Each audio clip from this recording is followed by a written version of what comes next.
Hello everyone, welcome to a new MacLord video. Today's theme is that time one of the worst cards ever printed saw actual competitive play in Duel Links. Yu-Gi-Oh! Is a very funny game. Unlike other competitors in the TCG market like Pokemon or Magic the Gathering, Yu-Gi-Oh! Doesn't have a rotation system, which means that once a card is printed, it is legible to be played for eternity. This means that cards printed ages ago that end up being forgotten because they didn't fit in any specific deck whatsoever have a chance to suddenly become very popular once the right support drops in. Case in point, look at Trident Dragion, printed in 2009, so absolutely no play whatsoever, until the release of Tenpai this very year, which caused a hilarious price spike for Trident Dragion. Here's another example just in case. Smoke Grenade of the Thief, released in 2003, didn't see any play whatsoever, until Infernobles released in 2020, which in turn led to Smoke Grenade of the Thief being forbidden, and here's a lesson about unforeseen consequences of designing your cards without thinking 20 years ahead. Speaking of Smoke Grenade of the Thief, did you know that this card was also preemptively forbidden in Duel Links in May,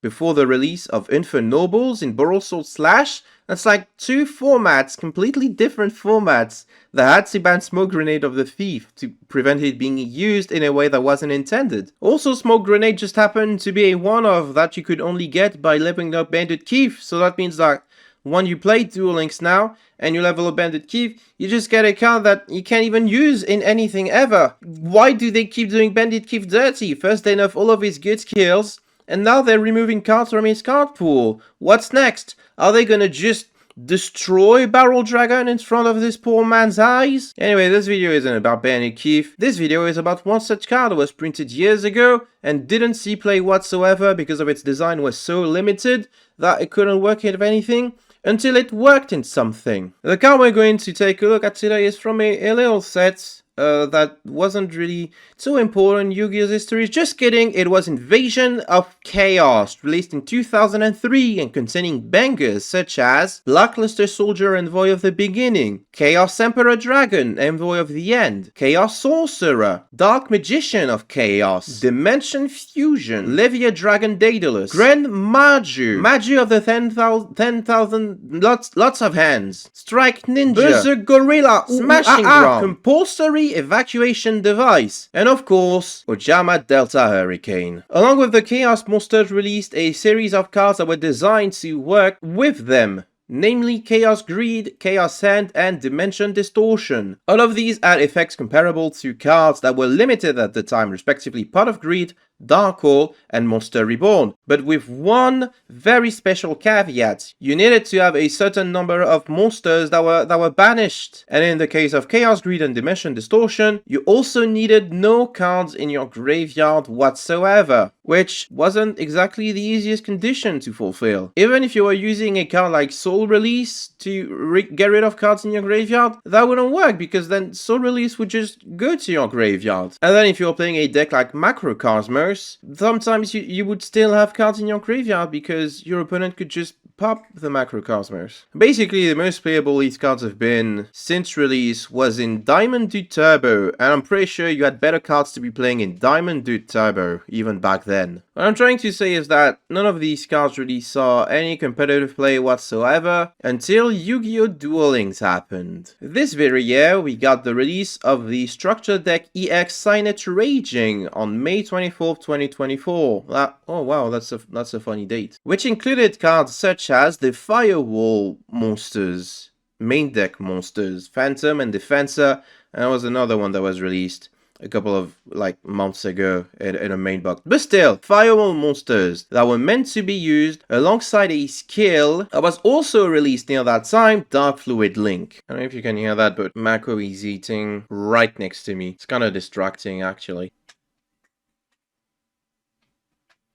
Oh wow, he's really hungry. Okay, he's done. As has become tradition, let's take a look at Dark Fluid Link and try to decipher exactly how this skill works. So first of all, you can only use the skill's second and third effects once per duel, which, okay, I guess, locks you out of normaling or specialing anything that's not a cyberse. And now for the actual effects. If your extra deck contains a Link 5 monster, such as the recently given out for free Firewall Dragon Dark Fluid, you get to reveal one Firewall or Ritual monster in your hand, which, okay, that's not exactly a cost, but wait, it gets better. And then you Banish 5 monsters from outside of your deck. The skill doesn't tell you, but these 5 monsters are Cyberse Magician, Cyberse Clock Dragon, Cyberse Quantum Dragon, Firewall Exceed Dragon, and the regular Firewall Dragon. And these monsters can be special summoned. This is going to be relevant later. After that, you get to add one Signet spell card from your deck to your hand, which most likely is going to be Mining or Crosswipe. If you activated this effect on the second turn forward,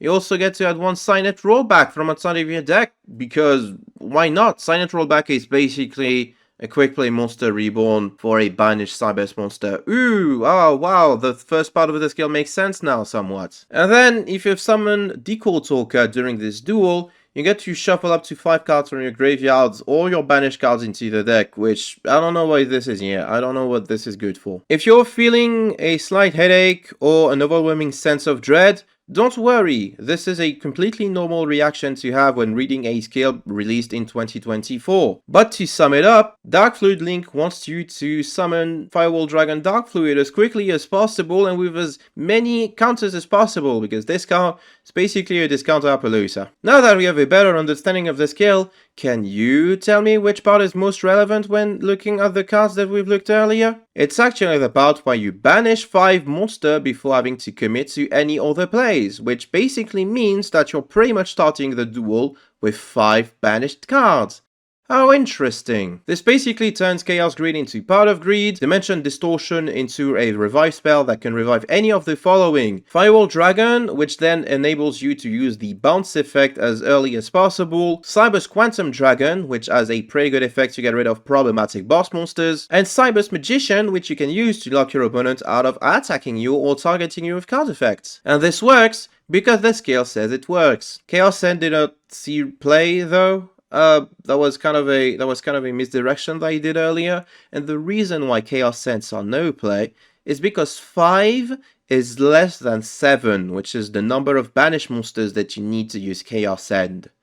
Also, Dark Hole is unlimited in Duel Links. Following the release of the structure deck and the associated skill, the first ever decklist that was submitted to Duel Links meta using the Dark Fluid Link skill was by fellow YouTuber Shui, who used both DDR and Chaos Greed to capitalize on the fact that he started the duel with a bunch of banished cards. Shui's channel is linked in the description, make sure to check that content, especially if you're one of those filthy witchcrafter enjoyers. The first ever recorded King of Games list posted on Duel Links meta is by another YouTuber Kotori, who did not use Chaos Greed but instead used Dimension Distortion along with 3 copies of DDR to really capitalize on the fact that you can revive a lot of banished monsters. Isn't that interesting? And the first ever tournament topping list using this deck was after the release of the aforementioned Ball Sword Slash, which introduced Cyber Sage to the list, a pretty good monster that allows you to easily access synchro and fusion plays to make your Dark Fluid even bigger. This list, piloted by Diuan, would also include 2 copies of Dimension Distortion and 3 copies of DDR, which once again showcases just how good a card can be when you lift all the restrictions on it. Unfortunately